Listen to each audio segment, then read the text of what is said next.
L'année dernière, on a participé au Class Lab avec un projet qui concernait une classe multi-âge en maternelle. C'est aussi une recherche au niveau des enseignantes de manière globale, primaire et maternelle, de changement d'aménagement et d'une pédagogie un peu plus différenciée au niveau, entre autres, de classes flexibles. On a vu qu'il y avait un intérêt certain au niveau de la classe multi-âge en maternelle parce que au niveau du primaire, les enfants qui arrivaient de ces classes-là montraient des compétences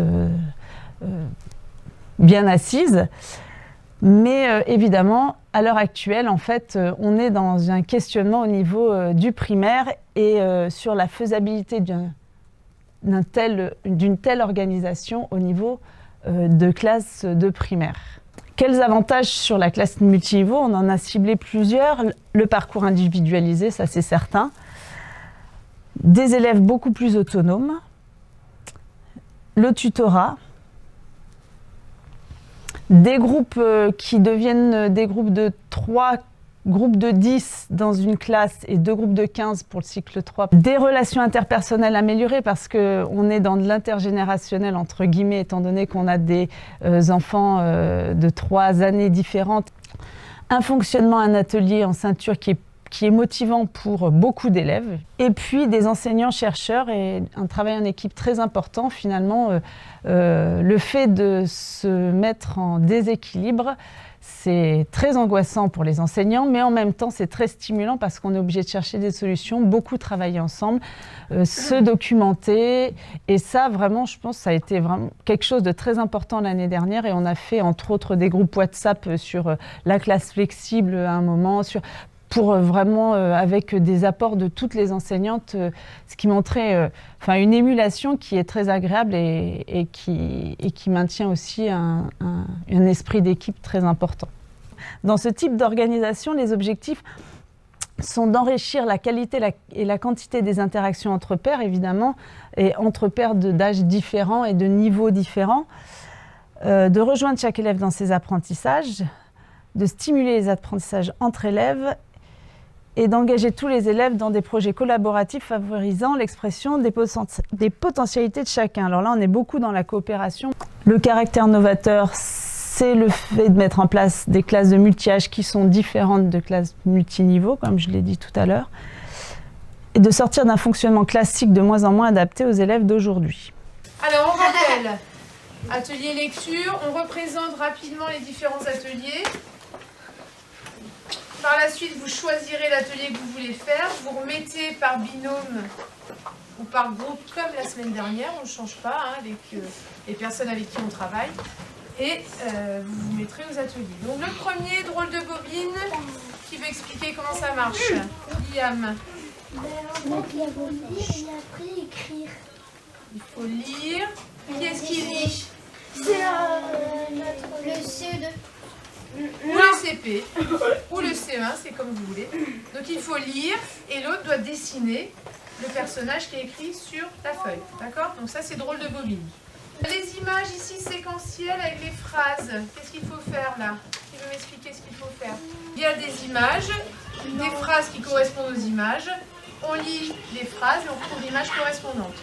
Donc dans cet atelier-là, il y a plusieurs séries d'images. Les petites filles, Splat et le loup. Donc vous avez la possibilité de faire 3 choses différentes.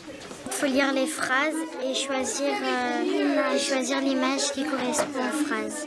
D'accord. Et celui-là? Oui, parce qu'il regarde les images et il ne lit pas. Qu'est-ce que vous faites? Nous, on est en train de lire. Et il faut... Et en fait, il a des phrases et on doit entourer ce qui est dans l'image. D'accord. Attends, on relit tout parce qu'on n'a pas très compris. Et rectangle horizontal tout vert. Ah oui, c'est comme un carré mais allongé. Ah oui, c'est tac, tac, tac et tac. Allez. On joue à drôle de bobine. En fait, le CP, le second, le CE2, il a une feuille et là, la réponse du dessin. D'accord. En fait, le CP, le CE1, le CE2, il va lire les étapes qui sont dessus. Et après, il va dire au CP ou au CE2, bon bref, il va lui dire les étapes et lui, il devra les dessiner. Et tout à la fin, il faut que ça donne la réponse.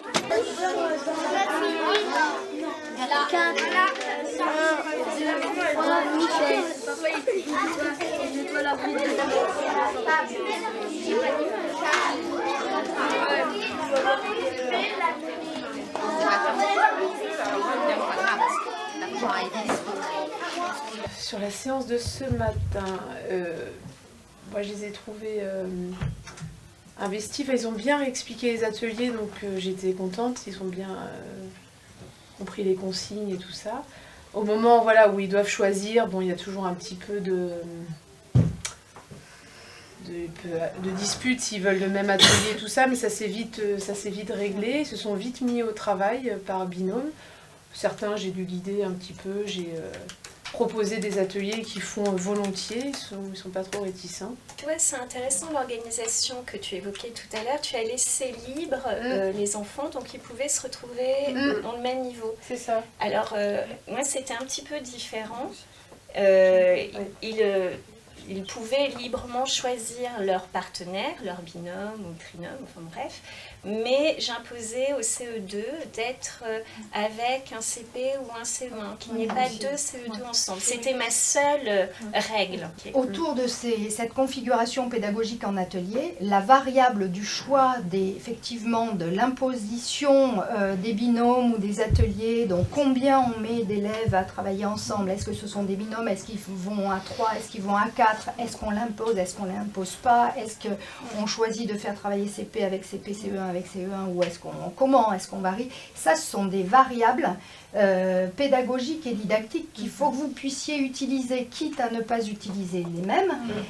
Mais ce qui est très intéressant, c'est de le faire consciemment parce que vous avez un objectif du moment particulier et ensuite d'avoir un temps de relecture entre vous pour pouvoir échanger et voir ce que ça a produit. Alors, moi j'ai posé la question dans un groupe qui était, il y avait une CE2 et une CP, c'était 2 filles, je ne sais pas de vous dire comment elles s'appellent. Et je leur ai demandé si elles aimaient travailler comme ça. Et la CE2 m'a dit, ah oui, moi j'adore. Alors je lui ai dit, ah bon, et pourquoi tu adores? Eh bien, parce que j'aide, et j'aime beaucoup aider. Et la petite CP m'a dit, ah oui, oui, elle m'aide beaucoup, moi j'aime bien travailler comme ça. Voilà, donc c'était très spontané, mais on sentait que, en tout cas l'élève de CE2 appréciait vraiment ce temps de partage. Et la petite CP m'a dit, en fait on apprend à connaître d'autres enfants.